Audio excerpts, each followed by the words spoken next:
Assalamualaikum warahmatullahi wabarakatuh. Selamat datang di Darsal Yaum TV.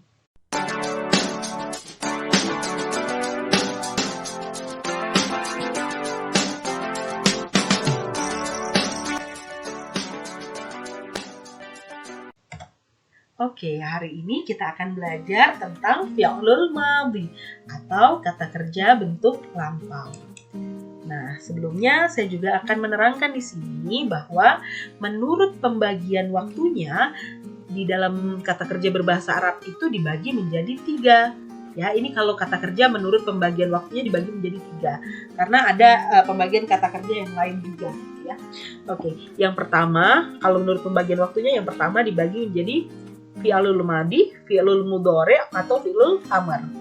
Nah, apa sih fi'il madhi itu? Fi'il madhi adalah kata kerja yang menerangkan atau menjelaskan bahwa pekerjaan tersebut telah dilaksanakan, ya. Jadi fokusnya di kata telah dikerjakan atau telah dilaksanakan. Contohnya apa? Contohnya misalnya zahaba telah pergi, kataba telah menulis, misalnya nasoro telah menolong dan lain sebagainya. Jadi telah dikerjakan, telah membaca, telah minum, telah mandi, telah menulis gitu ya. Kemudian kalau fi'lul mudhari pengertiannya adalah setiap kata kerja yang menerangkan bahwa pekerjaan itu sedang dikerjakan atau akan dikerjakan. Jadi yang perlu digarisbawahi fi'lul amr itu sedang atau akan. Jadi bagaimana contohnya kalau pelafalannya di dalam bahasa Indonesia? Kalau ini tadi kan telah makan. Berarti kalau fi'lul mudhari sedang makan atau akan makan gitu ya. Kemudian kalau tadi fi'il madinya telah melihat, maka fi'il mudhari'nya sedang melihat atau akan melihat begitu. Nah, kemudian pengertian dari fi'il amr ini agak unik ya. Di dalam bahasa Arab itu ada kata kerja bentuk perintah gitu. Jadi fi'il amr itu kurang lebih pengertiannya bahwa setiap pekerjaan yang meminta seseorang untuk melakukan sesuatu. Nah, biar gampang kita langsung masukkan saja ke contohnya ya. Jadi kalau fi'il madhi tadi telah makan, fi'il mudhari sedang makan atau akan makan, fi'il amr artinya makanlah gitu. Jadi perintah gitu ya. Misalnya fi'il madhi telah membaca, fi'il mudhari sedang membaca atau akan membaca, fi'il amr bagaimana? Betul, bacalah gitu.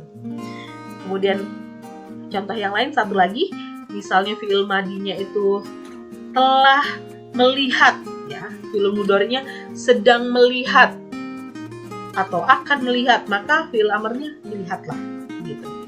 Oke, selanjutnya pengertiannya tadi sudah dijelaskan di awal. Fi'il madhi adalah kata kerja yang menunjukkan bahwa pekerjaan tersebut telah dilakukan. Nah, di sini saya punya beberapa contoh fi'il madhi. Saya akan bacakan dulu ya. Sami'a telah mendengar, darosa telah belajar, sa'ada telah menolong, syahada telah menyaksikan, syariba telah minum, fataha telah membuka, dan qoro'ah telah membaca. Nah, kita akan ulas dulu pelajaran kita beberapa waktu yang lalu tentang subjek di dalam bahasa Arab atau domir ya. Kalau di dalam bahasa Indonesia, subjek itu kan hanya ada saya, kamu, dia, mereka, atau kalian ya. Intinya di dalam bahasa Arab mirip sih dengan bahasa Indonesia atau bahasa yang lainnya, hanya saja lebih dirinci. Kalau di dalam bahasa Indonesia dia untuk satu orang, dua orang itu kan tetap dia. Nah, kalau di dalam bahasa Arab itu berbeda. Dia untuk satu orang itu huwa. Dia ini tadi di dalam bahasa Indonesia itu mau dianya laki-laki atau dianya perempuan kan tetap dia ya. Uniknya di dalam bahasa Arab itu berbeda. Kalau dia untuk laki-laki dan jumlahnya satu orang, maka dia pakai huwa. Kalau dia laki-laki dua orang, huma gitu ya. Huwa, huma, hum. Ini artinya sama-sama dia. Bedanya dia untuk satu orang laki-laki, dia dua orang laki-laki, hum artinya dia tiga orang laki-laki atau lebih, artinya jamak ya. Nah, hiya, huma, huna ini juga artinya sama-sama dia. Bedanya dia untuk perempuan. Kalau yang atas tadi ini laki-laki, ini perempuan. Kalau hiya, dia satu orang perempuan. Kalau huma, dia dua orang perempuan. Kalau huna, dia tiga orang perempuan atau lebih. Atau mereka perempuan, itu huna. Nah, di sini ada anta, antuma, antum. Ini artinya sama-sama kamu laki-laki. Yang membedakan adalah jumlahnya. Kalau kamu satu orang laki-laki, anta. Kalau kamu dua orang laki-laki, antuma. Kalau kamu tiga orang laki-laki atau lebih, atau kalian ya, kalian itu antum. Ini anti, antuma, antuma artinya sama-sama dengan kamu juga. Artinya sama, kamu. Anta kamu, anti kamu. Bedanya apa? Kalau ini untuk perempuan. Anti, kamu satu orang perempuan. Antuma, kamu dua orang perempuan. Antuna, kamu tiga orang perempuan atau lebih. Ya. Kalau ana, saya. Ini nggak asing ya. Ana. Nahnu, kami atau kita. Nah, saya akan kembali ke contoh kata kerja tadi. Di sini ada sami'a, darosa, sa'ada, syahada, syariba, fataha, qara'a. Ini adalah untuk subjek huwa.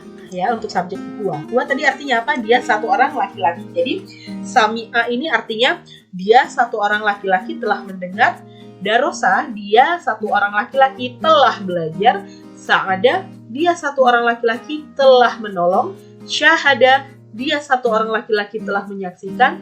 Syariba, dia satu orang laki-laki telah minum. Fataha, dia satu orang laki-laki telah membuka. Qara'a, dia satu orang laki-laki telah membaca.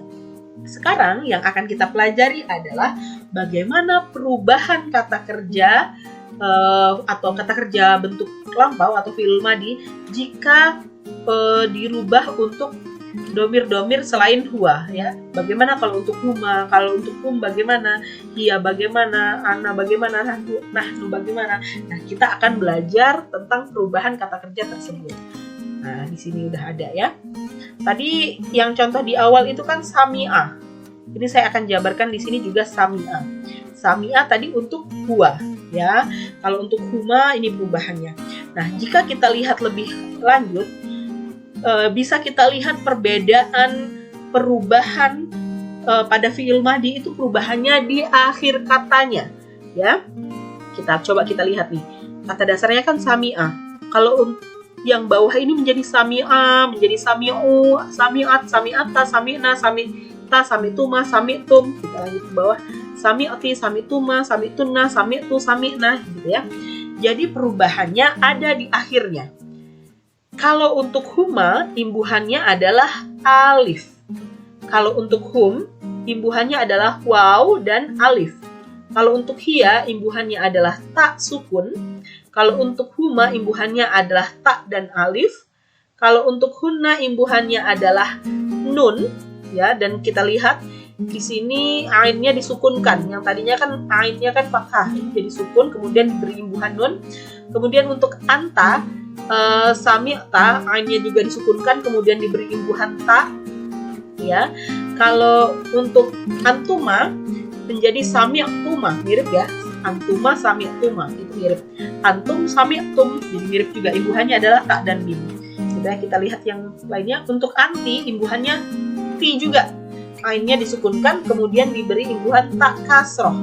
Anti sami'ti, antuma sami'tuma. Sebenarnya kalau fi'il madi ini masih gampang ya perubahannya, jadi kalian lebih mudah untuk menghafalnya. Untuk antuma imbuhannya ta dan mim dan alif ya, mirip nih. Antuma sami'tuma. Antuna sami'tunna, mirip juga ya. Ta nun, ini juga ada ta nun. Nah, kalau untuk ana imbuhannya adalah ta domah ya, atau menjadi sami'tu. Kemudian kalau nahnu menjadi sami'na, nun dan alif ya. Oke, jadi bisa dipahami ya, perubahannya ada di akhirnya. Kemudian perhatikan ainnya ini. Kalau ini ainnya tetap fathah, ini ainnya menjadi domah, ini fathah lagi. Ini menjadi sukun ya, yang bawah juga sukun. Tuh, sukun semuanya. Jadi sebetulnya untuk fi'il madi ini mudah sekali.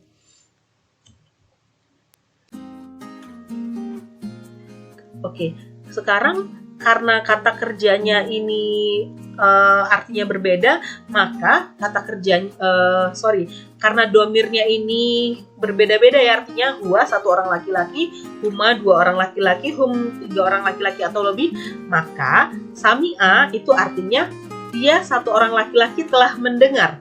Huma sami'a itu artinya dia 2 orang laki-laki telah mendengar. Sami'u dia laki-laki banyak ya, atau mereka laki-laki telah mendengar gitu. Hia tadi artinya apa? Kita lihat nih, untuk kalau yang masih belum tahu artinya bisa kita lihat di sini. Hia itu artinya dia 1 orang perempuan. Huma artinya dia 2 orang perempuan. Kita lihat ya. Jadi kalau hia tadi kan menjadi sami'at, berarti sami'at ini artinya dia 2 orang perempuan telah mendengar. Dia 1 orang perempuan telah mendengar gitu. Kalau huma menjadi sami'ta artinya dia 2 orang perempuan telah mendengar. Oke, kita lihat nih untuk ana kan artinya saya ya. Nah, kalau untuk saya perubahannya menjadi sami'tu. Jadi sami'tu ini artinya saya telah mendengar gitu. Oke. Nah, biar lebih paham lagi, kita akan melihat perubahannya ke dalam kata kerja yang lain ya. Sami'a tadi artinya telah mendengar. Kalau kataba artinya telah menulis, na'asa telah mengantuk. Kita akan lihat nih, ini kan kata dasarnya ya, anggap aja ini kata dasarnya ya, belum ada perubahan. Nah, kalau huma, itu tadi kan imbuhannya diberi imbuhan alif di belakangnya, maka yang tadinya sami'a menjadi sami'a, yang tadinya kataba menjadi kataba, yang tadinya na'asa menjadi na'asa gitu ya. Kalau diartikan juga berbeda. Kalau huwa kan tadi dia 1 orang laki-laki, jadi ini artinya dia 1 orang laki-laki telah mendengar. Kalau kataba, dia 1 orang laki-laki telah menulis. Na'asa, dia 1 orang laki-laki telah mengantuk. Kalau huma kan artinya dia 2 orang laki-laki ya. Jadi kalau sami'a itu artinya dia 2 orang laki-laki telah mendengar. Kalau kataba, dia 2 orang laki-laki telah menulis. Kalau na'asa, dia 2 orang laki-laki telah mengantuk. Kalau hum, itu imbuhannya apa? Waw dan alif, maka yang tadinya sami'a menjadi sami'u, kataba menjadi katabu, na'asa menjadi na'asu gitu ya. Artinya juga berbeda, karena hum artinya kalian laki-laki ya, atau jamak gitu. Dia jamak itu kan dia jamak itu kan menjadi mereka laki-laki. Jadi sami'u ini artinya mereka laki-laki telah mendengar. Katabu, mereka laki-laki telah menulis. Na'asu, mereka laki-laki telah mengantuk gitu. Oke, kita akan lihat ke bawah. Nah, anta, antuma antum, anti antuma antuna, ana nahnu. Nahnu itu kan artinya adalah kita. Kita lihat nih, kalau nahnu, untuk perubahan nahnu itu imbuhannya ada nun alif. Menjadi sami'na, katabna, na'asna ya. Jadi kalau sami'na artinya kita atau kami ya, kita telah mendengar atau kami telah mendengar. Kalau kata benar, kita telah menulis atau kami telah menulis ya. Kalau na'asna, kami telah ngantuk atau kita telah mengantuk gitu. Kalau anti tadi artinya apa? Ayo, ada yang tahu nggak artinya anti? Iya betul. Anti artinya kamu 1 orang laki-laki, 1 orang perempuan. Nah, tadi kita sudah belajar nih, kalau untuk anti imbuhannya adalah, perubahan kata kerjanya imbuhannya adalah tak yang dikasrohkan menjadi sami'ti. Jadi kalau sami'ti artinya apa? Dia atau kamu 1 orang perempuan telah mendengar. Kalau kata beti berarti kamu 1 orang perempuan telah menulis. Kalau na'asti, kamu 1 orang perempuan telah mengantuk. Jadi kalau artinya ini apa nih? Na'astuma. Tadi kan ini telah mengantuk ya. Na'astuma, telah mengantuk. Kita lihat nih, antuma. Antuma ini artinya apa? Oh, antuma itu artinya kamu 2 orang perempuan. Jadi na'astuma itu artinya kamu 2 orang perempuan telah mengantuk gitu ya. Kemudian kalau ini nih apa nih? Kata betunna. Kata betunna, kita lihat ke sini. Oh, kata betunna ini untuk antuna. Oh, ternyata antuna ini artinya kamu banyak perempuan ya, atau kalian perempuan, itu artinya antuna. Berarti kalau kata betuna artinya kalian perempuan sudah menulis atau kalian perempuan telah menulis gitu. Oke, selanjutnya kalau ini sami'tuma itu apa artinya? Oh, ternyata ini sami'tuma itu domirnya ternyata antuma. Antuma itu artinya kamu dua orang laki-laki gitu. Jadi kalau sami'tuma artinya kamu dua orang laki-laki telah mendengar. Gitu ya. Kita kembali ke sini. Berarti kalau ini artinya apa dong? Ini katabat. Kita lihat sini katabat ternyata untuk hiya. Hiya artinya apa? Kita lihat ya. Oh, hiya itu ternyata artinya kita lihat di sini. Hiya. Oh, hiya itu ternyata dia satu orang perempuan. Jadi kalau sami'at artinya dia satu orang perempuan telah mendengar. Gitu ya. Kemudian kita lihat lagi di sini ada na'asna. Na'asna itu untuk domir huna. Kita lihat dulu. Huna tadi artinya apa ya? Oh, ternyata huna artinya dia 3 orang perempuan atau lebih. Jadi na'asna itu artinya dia 3 orang atau lebih telah mengantuk ya. Jadi dia 3 orang atau lebih itu artinya dia jamak. Kalau dia jamak itu artinya mereka ya. Berarti ini mereka perempuan telah mengantuk gitu ya. Nah, kurang lebih begitu. Terima kasih untuk hari ini. Saya akhiri. Assalamualaikum warahmatullahi wabarakatuh.